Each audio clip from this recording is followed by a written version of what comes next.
The badge hit the conference table before Graham Sinclair even understood what was happening. It made a small sound, a plastic click against polished wood, the kind of sound that should not have been able to silence 40 people in a room, and yet it did. Daniel Mercer stood at the front of the boardroom on the 8th floor of the building on 10th Avenue Southwest, the building Graham himself had chosen, the building whose foundation drawings still sat somewhere in a flat file cabinet in Graham's own handwriting, and he said the words slowly enough that nobody in the room could pretend they had misheard him. "I think it's time for you to let this company move on without you." Nobody breathed. Nobody reached for their coffee. Nobody so much as shifted in their chair. Graham Sinclair, 69 years old, founder of Sinclair Structural Consulting Limited, a man who had poured concrete with his own hands on a foundation crew before he ever sat behind a drafting table, sat very still at the head of a table he no longer technically owned the head of, and felt the entire room turn its attention to him, the way a room turns toward a man who has just been told, in front of his life's work, that his life's work no longer needs him. If you're watching this and you've ever built something with your own two hands, something that took years, something that cost you more than money ever could, stay with me through this one. Because what happened in that boardroom in Calgary is not the story you think it is. Drop a comment below and tell me where you're watching from right now. And if this is your first time here, hit subscribe, because this channel exists for stories exactly like this one. Graham did not raise his voice. He did not stand up and demand an explanation. He did not look around the table for an ally, did not search the faces of men and women he had personally hired, trained, mentored, and in some cases walked down the aisle at their own weddings. He simply reached for his coat, which was draped over the back of his chair, the way it had been draped over the back of a chair in that company for 38 years, and he stood.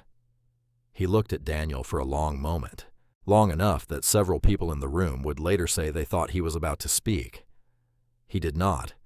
Instead, he turned to the room. "Thank you," he said, "every one of you, for the years." And then he picked up his badge from the table where Daniel had placed it, not to keep it, but simply because leaving it there felt wrong somehow, like leaving a piece of himself lying on the table for strangers to step around, and he walked out of the boardroom of the company that bore his name without another word. Now I want you to sit with that for a second, because most stories like this one go a different direction entirely. The founder fights back. The founder calls a lawyer before he's even out of the parking garage. The founder makes a scene, because that is what wounded pride does to a man. It makes him loud. But Graham Sinclair did none of that. And if you've ever wondered what real strength actually looks like, what it looks like when it isn't performing for anyone, I think you're about to find out. If this story is already pulling at something in you, do me a favor and hit that like button right now. It tells me you're still with me, and it tells this channel to keep bringing you stories worth your time. Now let's go back, because to understand why a man would walk out of his own company without a single word in his defense, you have to understand the man, and you have to understand what he built, and you have to understand what it cost him. My name is Graham Sinclair, and I want to tell you about the worst Friday of my professional life, and how it turned into something I never could have predicted, sitting in a boardroom 3 days later, hearing the truth for the first time. I founded Sinclair Structural Consulting in the basement of a duplex on 17th Avenue Southwest, back when that stretch of the city was still mostly auto shops and a butcher who knew my name before he knew my order. I was 31 years old. I had a young wife named Eleanor, a mortgage that frightened me more than I ever let on, and a degree in civil engineering from the University of Calgary that I had earned mostly on scholarship and stubbornness, because my father drove a delivery truck for a lumber yard and there was no family money behind me, only family expectation. Calgary in those years was a city still figuring out what it wanted to be. The oil money was there, but the skyline wasn't yet, not the way it is now. You could stand downtown and actually see the mountains on a clear winter day without a single tower in the way. I used to walk to job sites along the river pathway before the sun was fully up, and I would watch the Bow River moving slow and gray under the ice, and I would think to myself, somebody is going to build this city. Why not me? If you've ever started something from absolutely nothing, something where the only capital you had was your own willingness to work past exhaustion, I want to hear about it. Tell me in the comments what you built or what you're building right now, because this story is for people like you more than anyone else. Eleanor believed in me before there was any evidence to believe in. She kept the books in the early years, by hand, at our kitchen table, while I was out walking sites in steel-toed boots that I couldn't really afford to replace when they wore through. We didn't take a real vacation for the first 9 years of that company's life. We had one daughter, Melissa, born in 1984, and I missed more of her childhood than I am proud of, because there was always another site inspection, another structural report due by morning, another client who needed reassurance that the building they were trusting me with wasn't going to fail them. I want to be honest with you about something, because honesty is the only thing I have left to offer at 69 years old. I was not always a good father in those years. I was a good provider.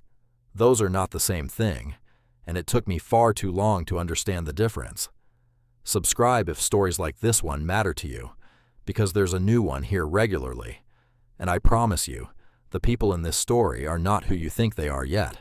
By the time Sinclair Structural Consulting moved into its first real office on McLeod Trail in the early 1990s, we had 11 employees and a reputation, slowly built, for never cutting a corner on a structural report, no matter how much a developer wanted us to. That reputation is the only reason the company survived the downturn in the late 80s, when half the firms in this city closed their doors. We survived because when an oil company executive asked me to soften a load-bearing assessment so his project could move faster, I told him no, and I lost that contract. And 6 months later, that same executive called me back because word had gotten around that Sinclair Structural didn't bend. And in this business, in this city, that kind of reputation is worth more than any single contract ever could be. By the time we relocated to our current headquarters on 10th Avenue Southwest, in the Beltline, in 2003, we had grown into something I genuinely never expected. 64 employees, contracts across Alberta and into British Columbia, a reputation among architects in this city that, if you wanted a structural consultant who would tell you the truth, even when the truth was inconvenient, you called Sinclair. Eleanor passed away in 2017. Pancreatic cancer, diagnosed in March, gone by August. I will not spend a great deal of time on that here, because some things a man keeps for himself, but I will tell you this much. After she died, I stopped being able to walk into our house on Lake Bonavista Drive Southeast without hearing her in it. The kitchen where she used to do the books still smelled, for years afterward, faintly like the rosemary she grew on the windowsill. I kept that rosemary alive for 3 years after she was gone, out of something between grief and stubbornness. And one winter I simply forgot to water it during a stretch when I couldn't make myself go into that kitchen at all. And it died. And I cried over a dead plant, the way I had not let myself cry at her funeral. If you've lost someone like that, someone who was the quiet architecture holding up your whole life, you understand something about grief that I don't think you can explain to someone who hasn't lived it. Tell me in the comments if you've carried something like that. I read every single one of them, and some nights, this community is the only company I keep. After Eleanor passed, my daughter Melissa, who had grown into a sharp and capable woman with a finance background and a marriage to a man named Daniel Mercer, started spending more time around the company. Daniel had come up through project management on the construction side, not engineering, but he had a mind for operations that I genuinely respected. And over the better part of a decade, he worked his way into a leadership position that, frankly, he earned. I want to be clear about that, because what happens later in this story might make you want to villainize him, and I'm asking you not to. Not yet. Maybe not ever. 2 years ago, I made the decision, on my own, with nobody pressuring me, to begin stepping back from daily operations. I was 67. My knees had given out on site inspections years before my mind had given out on anything, and I was tired in a way that had nothing to do with sleep. I appointed Daniel as Chief Executive Officer in a ceremony in this very building, in front of the same employees who would later watch him place my badge on a conference table, and I remember standing up at that ceremony and saying, "This company doesn't belong to me anymore. It belongs to the people who are going to carry it forward," and I meant every word of it. I want you to remember that I said that, because it matters later. If you're new here, hit that subscribe button now, because what I'm about to tell you next is the part of this story that nobody, not even my own daughter, fully understood until 3 days after I walked out of that boardroom. After I stepped back, I didn't disappear entirely. I kept a small advisory office on the 6th floor, nothing grand, a desk, a drafting table I almost never used anymore, a window that looked out over 10th Avenue toward downtown. I came in 2, sometimes 3 days a week. I mentored a handful of younger engineers, quietly, without titles, without anyone making a fuss about it. I sat in on board meetings when invited. I gave my opinion when asked, and tried very hard, harder than people probably gave me credit for, not to give it when I wasn't asked. But here is something I never told anyone, not Melissa, not Daniel, not a single soul at that company, until the truth came out on its own, 3 days after that Friday. For 3 years, I had been quietly working with our legal counsel and a financial advisor named Priya Anand, a woman I trusted completely, on something I called, in my own private notes, the Next Chapter Project. I was systematically transferring nearly all of my remaining ownership stake, not to Melissa, not to myself, but into something new, an employee development trust, a structure designed to fund continuing education for our engineers, mental wellness support for staff who had given decades of their lives to that company, and a retirement supplement program for the long-serving employees who had built Sinclair Structural alongside me, and who I knew, better than anyone, would never be properly compensated for that loyalty in their pension alone. I had been declining voting power for 3 years. I had been redirecting lucrative consulting opportunities, contracts that could have padded my own retirement very comfortably, toward Daniel's leadership team instead, quietly, without ever telling them it was me who had recommended them for the work. I had been mentoring younger engineers under conditions of near total anonymity, working through a junior partner so that the credit and the confidence it built in them would belong entirely to them and not to the old man down the hall. I was not interfering with Daniel's leadership. I was trying, in the only way I knew how, at 69 years old, with a body that no longer let me build anything with my hands, to build one last thing, not a building, not a contract, a future that didn't need me in it. But somebody else in that company didn't know any of that. And somebody else's whisper, repeated and distorted and finally believed, was about to cost me everything I thought I had left. We're getting close to the part where I need you to really lean in, because what happened next is the kind of thing that changes how a man understands his own family. Before we go there, do me a favor. Drop a comment telling me what time it is where you are right now. I like knowing who's listening when I tell this. And if you haven't subscribed yet, now is the time, because part 2 is where the story really begins to turn. In the weeks leading up to that Friday, there had been tension building inside Sinclair Structural that I was aware of, but did not fully understand the shape of. Daniel had been under serious pressure. A group of investors, brought in 2 years earlier to help finance an expansion into British Columbia, had grown impatient with what they perceived as a slow pace of modernization. There were whispers, the kind that travel through an office building faster than any official memo ever could, that senior employees, men and women who had worked under me for 15, 20, in a few cases nearly 30 years, were quietly refusing to follow Daniel's new initiatives without what they called, informally, Graham's blessing. I did not know this was happening. I want to be completely clear about that. I never once told a senior engineer to hold back support for Daniel. I never once undermined a decision he made. But perception, in a company built on decades of one man's name on the door, can become its own kind of reality, whether the man wants it to or not. An anonymous letter, never fully traced to its source even after everything came out, had been sent to 2 of the investors, suggesting that real authority at Sinclair Structural still rested with me, regardless of titles, regardless of the ceremony 2 years earlier, regardless of anything Daniel had actually done to earn his position. The investors, under their own pressure from their own boards, demanded clarity, and Daniel, a proud man, a capable man, a man who had spent a decade building credibility in an industry that does not hand credibility to anyone easily, made a decision in a moment of pressure that he believed, at the time, was the only way to prove to everyone watching, including himself, that he was truly in charge.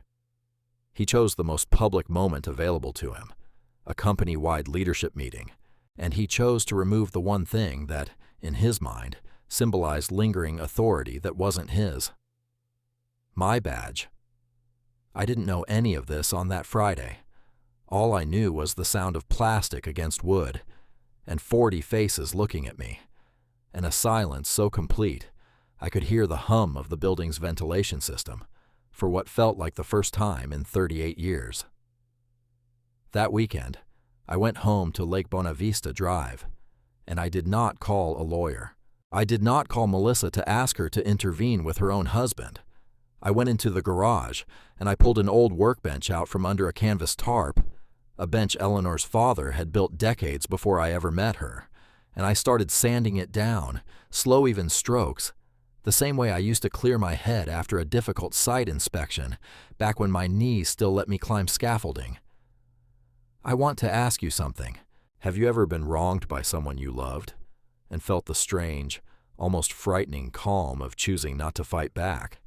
Not because you didn't have the strength to, but because you suspected, somewhere underneath the hurt, that the full truth hadn't surfaced yet. If that's ever happened to you, tell me about it below. I think more people carry that kind of patience than this world gives them credit for. By Sunday evening, I had sanded that workbench down to bare wood, and my hands ached in a way that felt almost good. The honest ache of work instead of the dull ache of humiliation. I was sitting at my kitchen table with a cup of coffee gone cold beside me when my phone buzzed with an email notification. It was from the office of the board secretary. There was no warmth in it, no explanation, just a formal request for my attendance at an extraordinary board meeting, scheduled for 9 o'clock the following morning, in the very same boardroom I had walked out of 3 days earlier. And one line beneath the formal request that I read 4 times before I set the phone down. Your attendance is considered essential before any final decision is made. I did not sleep much that night. If you've made it this far, I need you to do one more thing for me before we move into part 2, because what's waiting in that boardroom is not what either you or I expected. Hit subscribe right now if you haven't already, so you don't lose this story, and leave a comment telling me what you think is waiting for Graham on the other side of that door. I'll be honest with you. Almost nobody who's heard me tell this story out loud has guessed it correctly. Let's go find out together. I did not sleep that Sunday night, not in any way that counted as sleep. I lay in the bed Eleanor and I had shared for 34 years, in the house we had raised Melissa in, and I stared at the ceiling and turned that one sentence over in my mind so many times it stopped sounding like English. Your attendance is considered essential before any final decision is made. What decision? Final regarding what? The company I had built was already gone from me, or so I believed. What more was there left to finalize? At some point past 3 in the morning, I got up, made coffee I didn't drink, and went out to the garage, because that workbench, sanded bare the day before, needed staining, and a man needs something to do with his hands when his mind refuses to be still. I stood there in the cold with the garage door cracked open for ventilation, the smell of mineral spirits and old cedar in the air, and I thought about my father. He drove a delivery truck for a lumber yard on the edge of the city for 31 years, and the one thing he told me, more than once, in the blunt and unsentimental way he told me almost everything, was this: a man's name is the only thing he actually owns. Everything else, You're just borrowing for a while. I had put my name on a company, Sinclair Structural Consulting, and on Friday, a man I had trusted with my daughter's hand and my company's future had placed my own access badge on a conference table in front of everyone who had ever worked under that name, and asked me, without ever quite saying the word, to disappear. If you've ever had your name, your reputation, the thing you spent your whole life building, called into question by someone you trusted completely, I think you understand exactly what kind of night that was for me. Stay with me through this part, because I promise you it gets harder before it gets better, and I want you here for both halves of it. If you're finding any part of yourself in this story, hit that like button. And if you haven't subscribed yet, this is genuinely the moment to do it, because what I learned in that boardroom on Monday morning changed the rest of my life, and I want you to hear all of it. I arrived at the building on 10th Avenue at 8:45, which was the same time I had arrived at that building for nearly 20 years before I ever stepped back from daily operations. Some habits don't leave a man just because his title does.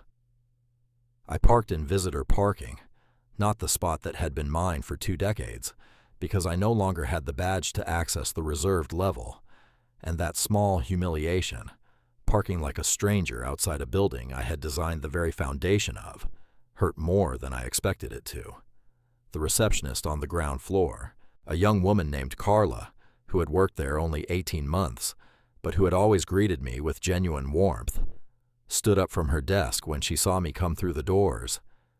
She didn't say anything about Friday. She simply said, "Good morning, Mr. Sinclair. They're expecting you on 8.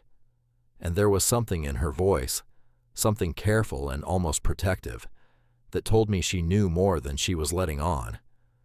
The elevator ride to the 8th floor felt longer than any elevator ride I'd ever taken in that building, and I had taken that ride probably 10,000 times over 38 years. When the doors opened, I expected to find the same arrangement as Friday.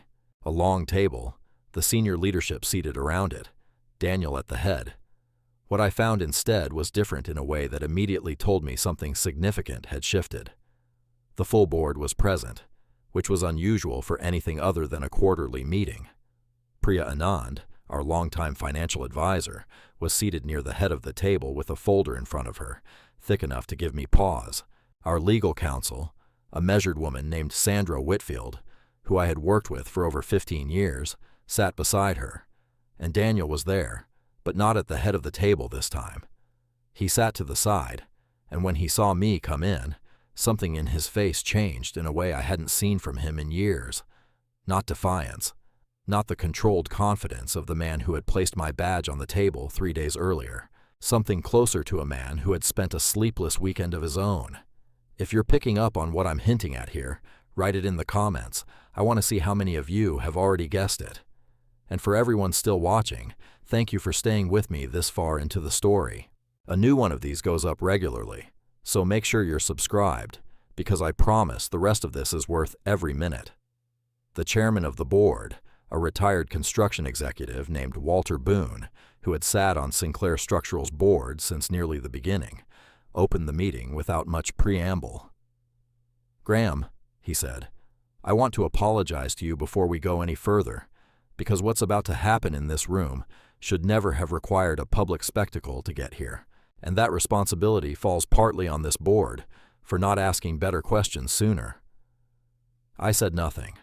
I had learned, over a long career of sitting across from nervous clients and anxious investors, that silence often draws out more truth than any question you could ask. Priya Anand opened her folder. "3 weeks ago," she said, "at the request of 2 of our investor representatives, this board commissioned an independent governance audit of executive influence and ownership structure within Sinclair Structural Consulting. The audit was meant to clarify a concern that had been raised repeatedly in the months leading up to the BC expansion discussions. The concern was that Graham Sinclair retained informal but significant control over company decisions, despite having formally stepped back from his executive role 2 years ago." She paused and looked directly at me. "The audit found the opposite to be true, in every measurable way." I felt something tighten in my chest, not quite hope, not yet, but something close to it. She continued. Over the following 20 minutes, in language that was careful and precise the way only an auditor's language can be, Priya laid out, piece by piece, the things I had spent 3 years doing quietly, things I had never told a single soul at that company, things I had specifically structured so that no one would know they had come from me. She explained that I had voluntarily and repeatedly declined voting power on board matters over the past 3 years, formally, in writing, well before Daniel's appointment as CEO had ever been finalized. She explained that I had redirected, on at least 11 separate occasions, lucrative consulting contracts that had come to me personally, through relationships I'd built over decades in this industry, toward Daniel's leadership team instead, without ever putting my own name on the referral. She explained that I had been mentoring 4 younger engineers inside the company, anonymously, through a junior partner who relayed feedback without ever attributing it to me, specifically so that their growing confidence and their growing reputation inside the firm would belong entirely to them. And then she said the part that I watched land on Daniel's face like a physical weight. 18 months ago, Mr. Sinclair began the legal transfer of nearly all of his remaining ownership benefit in Sinclair Structural Consulting into a newly established entity, the Sinclair Structural Employee Development Trust. The trust is structured to fund continuing education for engineering staff, mental wellness support programs for long-serving employees, and a retirement supplement fund for staff who have been with the company more than 15 years. As of this audit, 94% of that transfer has been completed. Mr. Sinclair retains no controlling interest, no voting power, and no executive influence over Sinclair Structural Consulting in any formal or informal capacity. The room was quiet again, the way it had been quiet on Friday, but it was an entirely different kind of silence this time. On Friday, the silence had been the silence of shock at a public wound. This silence was the silence of a room, realizing it had badly misjudged a man who had been sitting among them the entire time. If this is the moment in the story where something shifted for you too, I'd love to hear it. Drop a comment. Tell me what you're feeling right now, because this is exactly the kind of thing I built this channel to share with people. And if you're not subscribed yet, please do it now, because part 3 is where Daniel finally speaks, and what he says might be the part of this whole story that stays with you the longest. Daniel sat very still through all of it. I watched him the way I had watched contractors over the years when they were absorbing bad news about a structural report. The particular stillness of a man recalculating everything he thought he understood. When Priya finished, Walter Boone turned to him directly.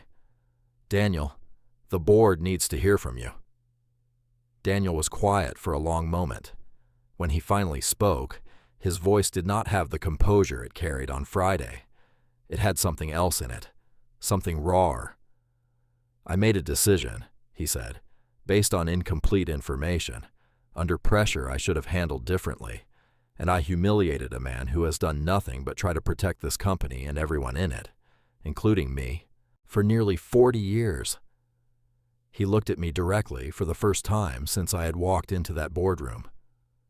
"I'm sorry, Graham. Not because this board is making me say it. Because I finally understand what you've actually been doing this whole time, and it's the opposite of everything I accused you of.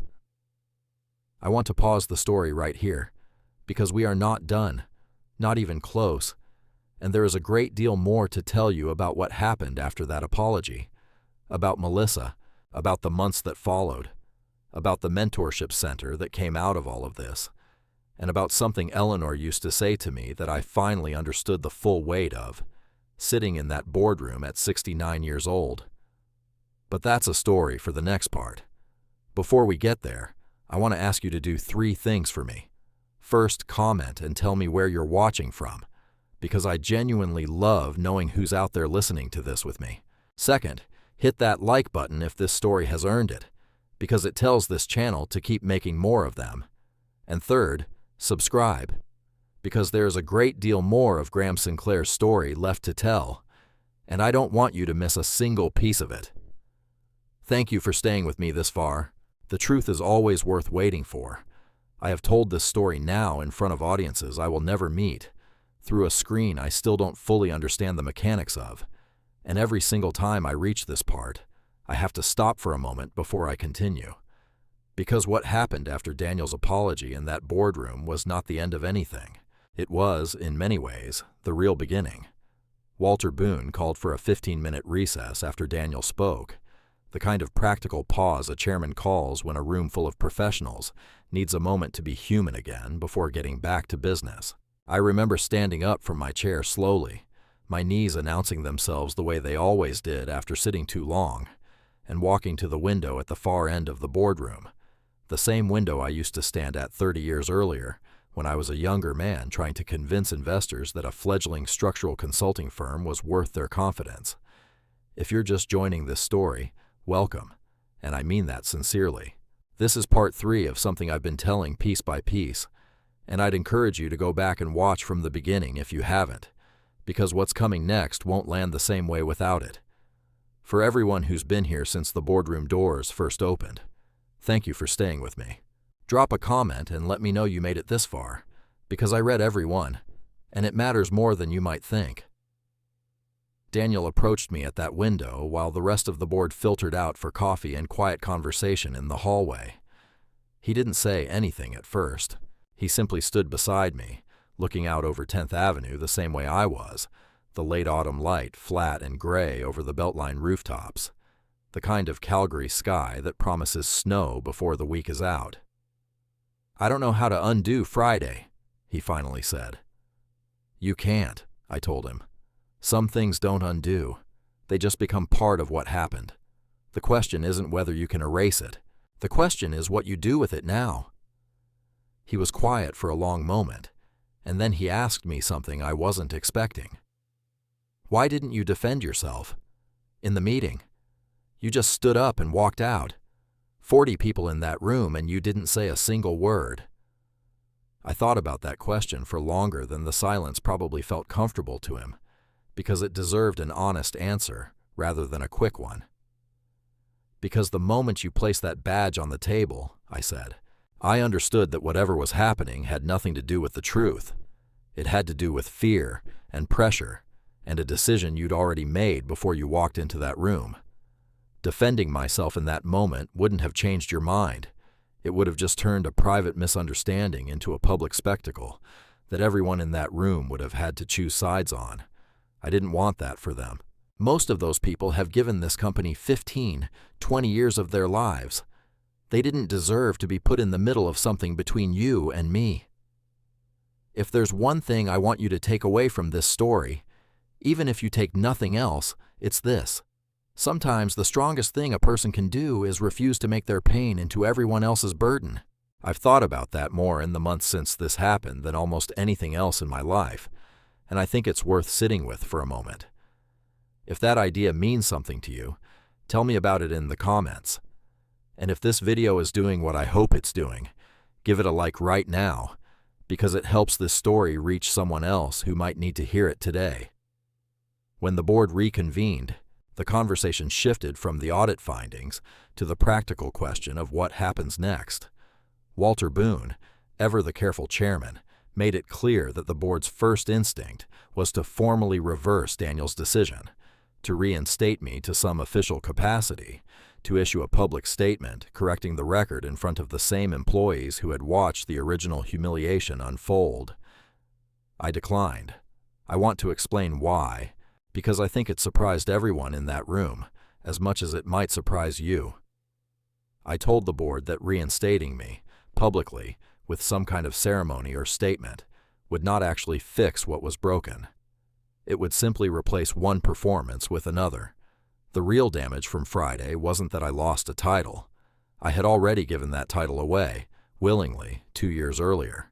The real damage was that an entire room of people who had built their careers under that company's name, had watched a moment of cruelty and confusion happen to a man they respected, and they deserved more than a corrected headline. They deserved to understand the truth, slowly, honestly, the way truth usually has to be earned rather than announced.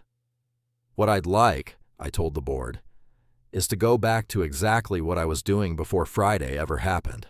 My advisory office on the 6th floor. My mentoring, quiet as it's always been. No new title, no statement, just the work. Sandra Whitfield, our legal counsel, looked at me carefully. Graham, most people in your position would want some form of acknowledgement, some correction of the record. I don't need the record corrected, I said. I need the people in this company to be able to trust their leadership again, including Daniel's leadership. Because if this board strips him of credibility today to restore mine, you'll have traded one wound for another, and that company still has to function on Monday morning, every Monday morning, long after I'm gone from it entirely. If you've ever had the chance to choose between being right in front of everyone and quietly doing what's actually best for the people around you, I think you understand the weight of that decision. It's not as simple as it sounds, choosing humility over vindication. Tell me honestly in the comments, do you think you could have made that same choice in my position? I genuinely want to know, because I still ask myself some days whether I made the right call. And if this story is resonating with you, please subscribe, because I promise the next part holds something I haven't told anyone outside my own family until very recently. What the board agreed to instead was simpler and, I think, ultimately more meaningful. Daniel would address the leadership team directly, not in some grand company-wide announcement, but in the same intimate setting where the damage had occurred, with the same people who had witnessed it. He would explain, honestly, the misunderstanding, the pressure, the anonymous letter that had triggered the entire chain of events, and his own decision to act before confirming the facts. And he would do it without hiding behind board language or polished public relations phrasing. Just the truth, spoken plainly, by a man taking responsibility for his own mistake. I was not in the room for that conversation. I want to be honest about that. Daniel asked if I would attend, and I told him no, gently, because I believed that moment belonged to him and to the people he needed to make it right with, not to me standing in the corner as some kind of silent judge over his apology. A man rebuilding trust needs room to do it on his own footing, not under the shadow of the person he wronged.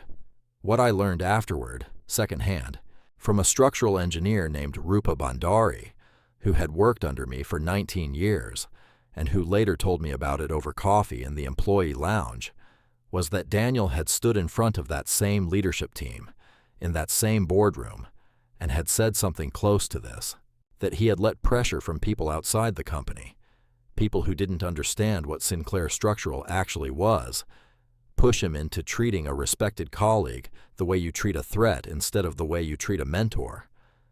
That he was wrong, that he was sorry, specifically, individually, to each person who had sat in that room on Friday and watched it happen.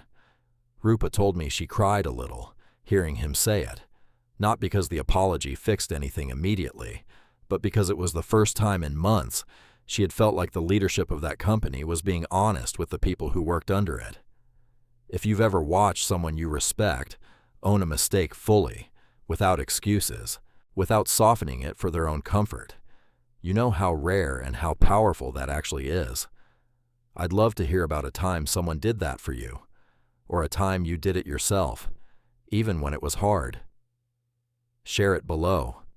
And if you haven't subscribed yet, now's the time, because part 4 is where I finally have the conversation with Daniel that I'd been avoiding even thinking about.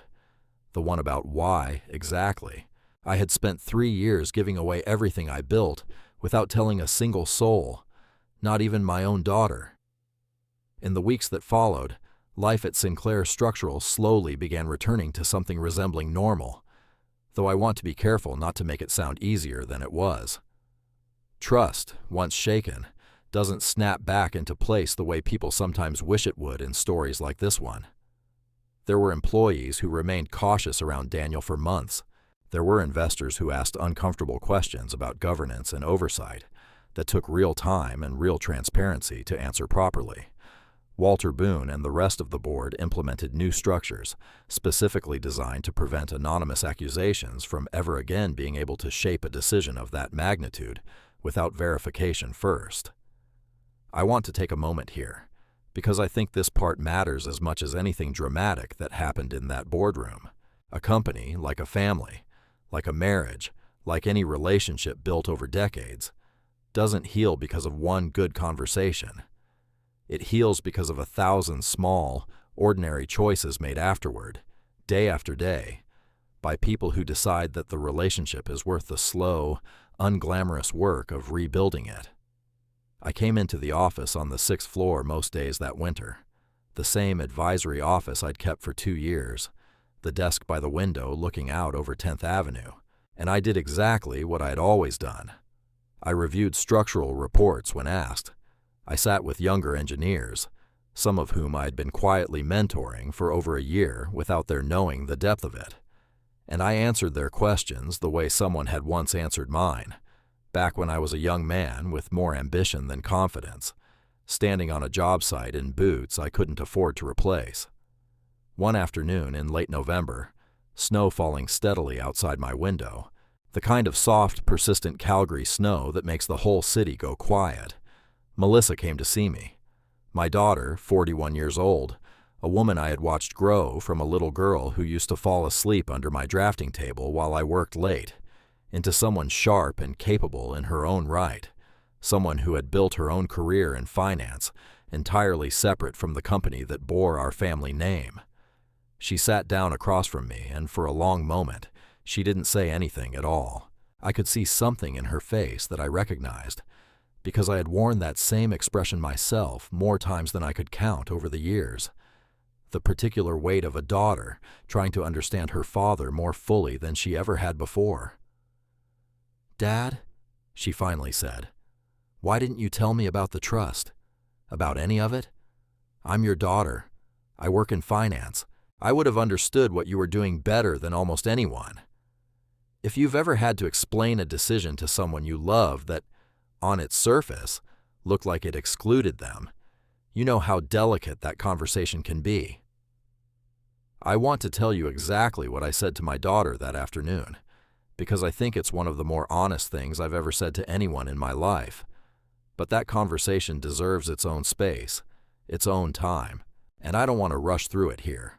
Before we get there, I need you to do something for me. If this story has held your attention this long, hit that subscribe button right now, because part 4 picks up exactly where this leaves off, with the conversation between a father and a daughter that I believe is the real emotional heart of everything that happened that winter in Calgary. And while you're at it, leave a comment telling me what you think Melissa needed to hear from me that day. I think you might be closer to the truth than you realize. "Dad," Melissa said again, when I hadn't answered right away, "why didn't you tell me?" I want to be honest with you about something before I tell you what I said to her. I had rehearsed an answer to that question for 3 years, in the quiet way a man rehearses things he hopes he'll never actually have to say out loud. And when the moment finally arrived, sitting across from my daughter in a small office on the 6th floor with snow falling outside the window, every rehearsed version of that answer left me completely, and what came out instead was something rawer than I had planned. "Because I was afraid," I told her, "that if I told you, you'd try to talk me out of it." She frowned slightly, and I could see her working through what I meant, so I kept going before I lost the nerve. "Your mother and I built that company together, Melissa. Every contract, every late night, every year we didn't take a vacation, because there was always another site inspection that couldn't wait. I always assumed, somewhere in the back of my mind, that one day it would be yours. Not Daniel's. Yours. And when I started thinking seriously about what to do with what I'd built 3 years ago, I realized something that I wasn't sure you'd want to hear from me directly. If you've ever had to tell someone you love something you were afraid would hurt them, even though you knew it was the right thing to say, stay with me here, because I think this is one of the more important parts of this whole story. And if you're finding value in this, please leave a like, because it genuinely helps this story find the people who might need to hear it." "What was it?" Melissa asked, quietly. "That you never wanted the company," I said. "Not the way I wanted it when I was your age. You built your own career, your own reputation, in an entirely different field, and you built it because you wanted to prove something to yourself, not because you wanted to inherit something from me. I watched you do that for 15 years, Melissa, and I was prouder of that than almost anything else in my life. And I realized that if I handed you Sinclair Structural, out of some old-fashioned idea that it belonged to family by blood, I would be taking something away from you, not giving you something. I'd be asking you to carry a weight you never asked to carry, just because your last name happened to match the sign on the building. She was quiet for a long moment, and I watched her eyes fill, the way her mother's used to when something true landed somewhere deep and unexpected. So instead, I continued, I asked myself a different question. Not who deserves to inherit this company, but what does this company actually owe the people who built it alongside me? And the answer wasn't you, and it wasn't Daniel, and it certainly wasn't me anymore. It was the 64 people who show up every single day and do work most of this city never sees or thinks about. The quiet work of making sure buildings don't fall down, bridges hold, foundations don't crack under weight they were never designed to carry. That's who I built this for in the end. That's who I wanted to protect. If you've ever realized that the right thing to do for someone you love isn't to give them what you assumed they wanted, but to actually understand what they need, I think you know exactly the kind of conversation Melissa and I were having that afternoon. Tell me in the comments, has there ever been a moment in your own family where the most loving thing someone did for you was something you didn't expect, or even initially understand? I'd genuinely love to read your stories. And if you haven't subscribed to this channel yet, please do, because there's a great deal more of this conversation, and a great deal more of what happened in the months that followed, still left to tell. Melissa wiped her eyes, and then, in a gesture that surprised me, she laughed, just slightly, the kind of laugh that comes when grief and relief and pride all arrive at once, and a person doesn't quite know which one to let through first. "You really are the most stubborn man I've ever known," she said. "I learned it from my father," I told her. "He drove a delivery truck for 31 years, and never once let anyone tell him what his name was worth. I suppose some things pass down whether you mean them to or not." She asked me then about Daniel, about whether I had forgiven him, fully, or whether some part of me still carried what happened in that boardroom, the way a man carries an old injury that aches before a change in weather. I told her the truth. That forgiveness, real forgiveness, the kind that actually means something, is rarely a single decision made in a single moment. It's closer to that workbench I'd sanded down in my garage the weekend after Friday happened. You don't finish it in one pass. You go over it again and again, a little more each time. And some mornings the wood still feels rough under your hand in places you thought you'd already smoothed out, and you simply pick the sandpaper back up and keep going, because that's what the work requires. "I forgave him," I said, the moment I understood why he did what he did. Fear makes people do things that pride alone never could. He wasn't trying to hurt me. He was trying to prove, to people who never should have had that much power over his confidence, that he deserved the position I'd handed him. I understand that more than he probably realizes. I spent my whole career proving things to people who doubted a young engineer with no family money behind him. The difference is, I never had to prove it by hurting someone I loved to do it. That's the part he'll have to carry, and that's not mine to fix for him. That's his. If there's a single idea I'd want you to take from this entire story, even more than the boardroom drama, or the audit, or any of the surprising turns this took, it might be this one right here. Forgiveness doesn't require forgetting what happened, and it doesn't require pretending the hurt wasn't real. It simply requires deciding that the relationship matters more than the wound. I think that's one of the hardest and most important things a person can learn in an entire lifetime, and I learned it late, at 69 years old, sitting across from my own daughter in a small office with snow falling outside the window.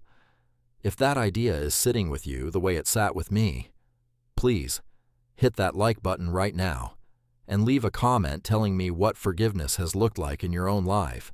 because I think more people need to hear that it's possible than this world usually lets on. In the weeks after that conversation with Melissa, something shifted at Sinclair Structural that I hadn't fully anticipated, even with everything that had already happened. Word had spread, quietly at first, then more openly, through the office about the Employee Development Trust, about the mentoring, about the contracts I had redirected without ever asking for credit. I want to be honest with you. I never intended for any of that to become known. The entire point, from the very beginning, had been to do it anonymously, to make sure the people who benefited from it never felt like they owed me anything for it. But an audit, by its very nature, brings things into the light whether you intended them to stay there or not. And once the board knew, the leadership team knew. And once the leadership team knew, it was only a matter of time before the rest of the company understood, in broad strokes if not in exact detail, what had actually been happening behind the scenes for the past 3 years. I started noticing small things. A structural engineer named Theo Marsh, who I had mentored anonymously for nearly 2 years, stopped me in the hallway one morning in early December and simply said, "I know it was you." And then, before I could respond, he shook my hand and walked away without another word, because some gratitude doesn't need a speech to be felt completely. Rupa Bhandari, the same engineer who had told me about Daniel's apology to the leadership team, began organizing something she called, informally at first, a thank you collection, employees quietly contributing notes, memories, small written tributes about moments over the years when Sinclair Structural, under my leadership, had shown up for them in ways that had nothing to do with engineering at all. I didn't know about this collection until it was nearly finished, because Rupa, like a lot of the people I'd worked alongside for decades, understood instinctively that I would have tried to stop it if I'd known about it sooner. If you've ever done something quietly, expecting no recognition for it at all, only to have that recognition find you anyway, in its own time, in its own way, I think you understand the particular kind of emotion I felt walking through that office in December of that year. It wasn't pride, exactly. It was something closer to being deeply, unexpectedly seen, after spending years assuming no one was looking closely enough to notice. There's still a great deal more of this story to tell you. There's what happened with the investors who had originally raised the concern that triggered all of this. There's the conversation I finally had with Daniel, fully, completely, about what came next for both of us inside that company. There's the mentorship center, what it became, and why we chose the name we eventually gave it, a name that surprised even me when the idea was first proposed. And there's the final scene of this whole story, months later, that I think about more than almost any other moment in my entire life. But I want to save all of that, because it deserves the proper space and the proper telling, the same way every part of this story has deserved its own room to breathe, rather than being rushed toward some quick and tidy ending. Before we get there, I need you to do a few things for me. If you've made it this far into Graham Sinclair's story, you've already given me more of your time and attention than I ever expected when I first sat down to tell this. So please, hit that subscribe button if you haven't yet, because the next part of this story is, I think, the most important one of all. Leave a comment and tell me where you're listening from, and tell me honestly, has anything in this story so far made you think differently about forgiveness or pride, or what it actually means to build something that outlasts you? And if this story has been worth your time tonight, give it a like, and consider sharing it with someone who might need to hear it. Because somewhere out there, I believe there's a person who needs exactly this story, exactly tonight. Thank you for staying with me this far. We're not finished yet. Not even close. There is a particular kind of January light that falls over the Beltline in Calgary, thin and pale and almost silver, the kind of light that makes even tired old buildings look like they're being given a second chance.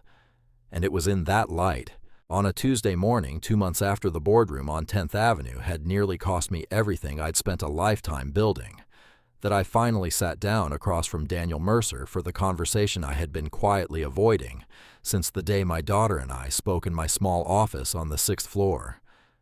If you've been with me through this whole story, through that Friday afternoon, through the audit, through the conversation with Melissa that I think changed something permanent in both of us, then welcome back one more time, because this is the part where everything finally comes together.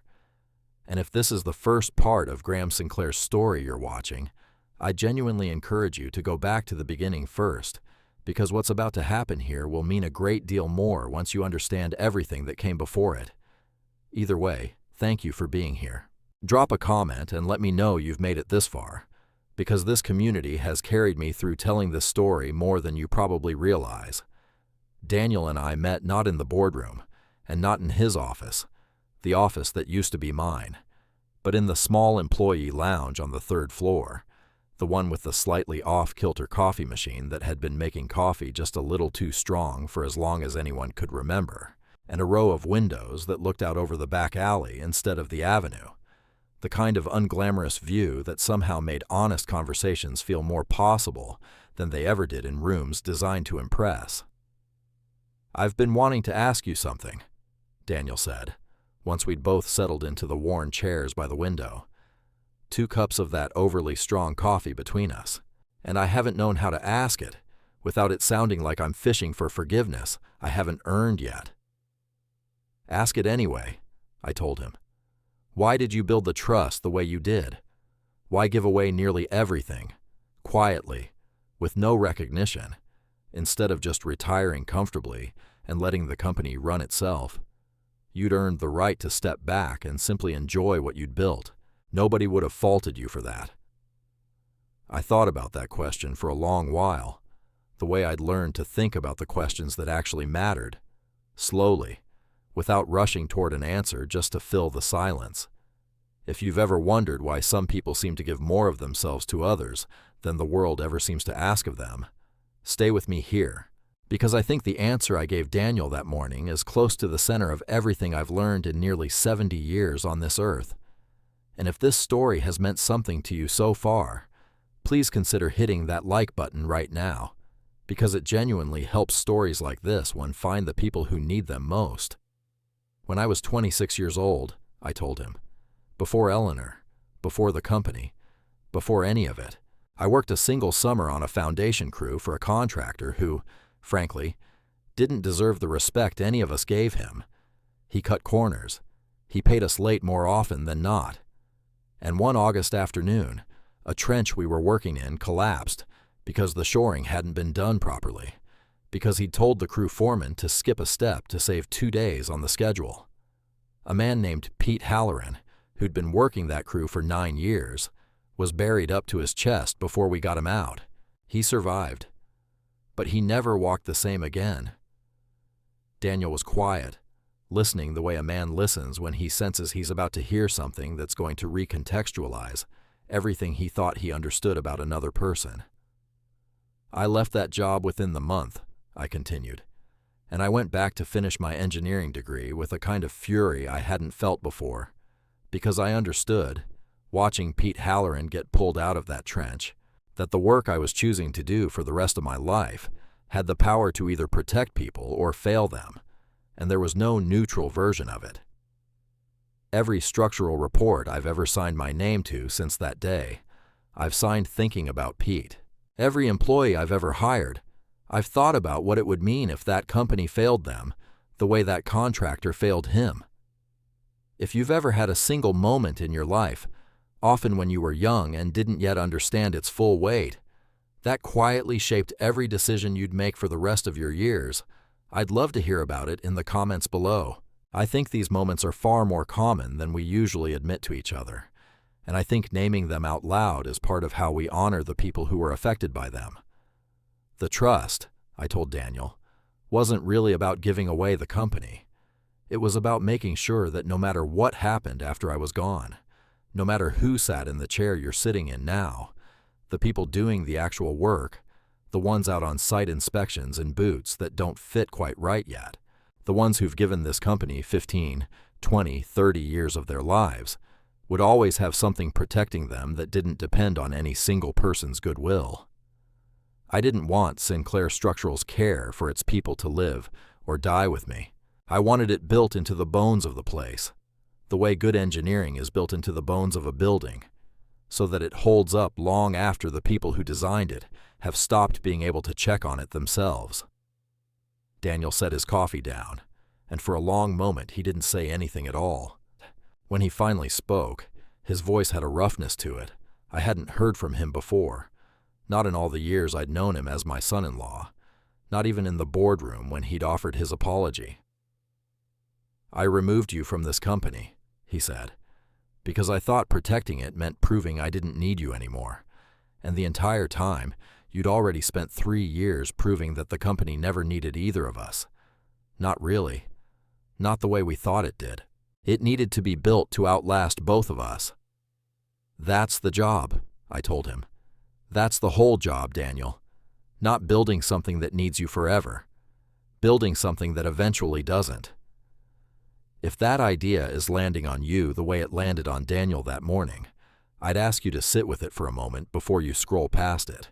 Whatever it is you're building in your own life, a career, a family, a reputation, a piece of work you're proud of, the real measure of it isn't whether it falls apart the moment you step away.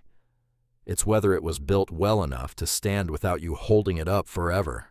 That's not a small thing to learn. It took me 69 years and one very painful Friday afternoon to learn it fully myself. And if you're still here with me, please subscribe, because the rest of this story, the part about what Sinclair Structural eventually became, the part about the Mentorship Center and the name we gave it, and the final scene of this whole journey that I think about more than almost anything else in my life, all of it is still ahead of us, and I want you here for every piece of it. In the months that followed that conversation in the employee lounge, the working relationship between Daniel and me settled into something neither of us could have predicted on that Friday in the boardroom. He didn't restore my old title. I didn't ask him to. Instead, something quieter and, I think, more honest took shape between us. He began stopping by my small office on the 6th floor, not as a courtesy, but because he genuinely wanted my perspective on decisions, the way a man asks advice from someone he respects, rather than someone he's obligated to consult. The investors who had originally raised concerns about governance, the ones whose pressure had, in part, set the entire chain of events into motion, were given a full and transparent account of what the audit had uncovered. To their credit, and I want to be fair to them here, they responded with genuine humility once they understood the situation more fully. One of them, a measured man named Frank Oyalaran, who had been with our BC expansion discussions from the start, told Daniel directly that the board's new governance structure, the one built specifically to prevent anonymous accusations from ever again carrying that much weight without verification, was, in his words, the single best thing to come out of an otherwise painful situation. Sometimes the structures that protect us best are the ones built in the aftermath of a mistake nobody wanted to make in the first place. If you've ever watched a difficult, even painful situation eventually produce something genuinely good, something that wouldn't have existed without the hardship that came before it, I think you understand the strange and complicated gratitude I felt watching Sinclair Structural rebuild itself that spring. Tell me below if you've experienced something similar, because I think it's one of the more comforting truths about how people, and the things people build together, actually heal. By early spring, with the snow finally retreating from the streets around the Beltline, and the river pathway along the Bow beginning to fill again with the joggers and cyclists who disappear every winter and return like clockwork every March, the board approved a new initiative that Priya Anand had proposed during one of our advisory discussions, a dedicated space inside the headquarters building, an entire floor, actually, the 4th floor, which had previously been used for underutilized storage and a conference room nobody particularly liked meeting in, would be converted into a permanent mentorship and wellness center for employees. There was a meeting, smaller than the boardroom gathering that had started all of this, where the question of what to name the new space came up. Several people, including Melissa, suggested naming it after me. The Sinclair Center, the Graham Sinclair Mentorship Wing. I understood the impulse, and I was moved by it, genuinely, but I asked the board, gently, to consider something else instead. "I've had a name on that building sign for 38 years, I told them. "I don't need it on another wall too. What I'd like, if you'll let an old man make one more request, is for the space to be named after something that will outlast all of our names eventually. Something that describes what we actually want this place to stand for, long after every person currently in this room has retired or moved on or, frankly, passed away the way all of us eventually do." After a fair amount of discussion, much of it surprisingly tender for a room full of engineers and financial professionals, the board settled on a name I think about every single time I walk past that 4th floor today. The Quiet Leadership Center, not named after any single person, named after the values that I had spent, without ever fully realizing it until that boardroom audit laid it bare in front of me, nearly 4 decades trying to live by. Patience, integrity, generosity, the kind of leadership that doesn't need to announce itself to be real. If that name means something to you the way it means something to me, I'd love to know. Tell me in the comments what quiet leadership looks like in your own life, in the people you've known, in the version of yourself you're trying to become. And if you haven't subscribed yet, please do, because we're approaching the final scene of this entire story, the one I promised you at the very beginning, and I don't want you to miss how it ends. It opened in June, on a warm Calgary morning with the kind of clear mountain light that makes the whole city feel briefly, impossibly clean. There was a small ceremony, nothing grand, the same kind of modest gathering Sinclair Structural had always favored over flashy public events. Rupa Bhandari spoke. Theo Marsh spoke. A handful of employees who had benefited quietly from the trust over the past 3 years, some of whom I had never even met directly, stood up and shared, briefly and without much polish, what the mentorship and the educational funding and the mental wellness support had meant to them during years that had been harder than anyone outside their own families ever fully knew. Melissa was there. Daniel stood beside her, and I noticed, watching them together, something I hadn't seen between them in longer than I'd realized, a kind of ease that had been missing for the better part of a year, the natural, unguarded comfort of 2 people who'd been through something difficult together and had come out the other side more honest with each other for it. I gave a short speech that day, shorter than anyone probably expected from a man who had spent decades giving careful, detailed presentations to investors and clients and city planning committees. I told them, briefly, about Pete Halloran and the trench that collapsed in 1983, the story I had told Daniel privately months earlier in that worn lounge chair by the window.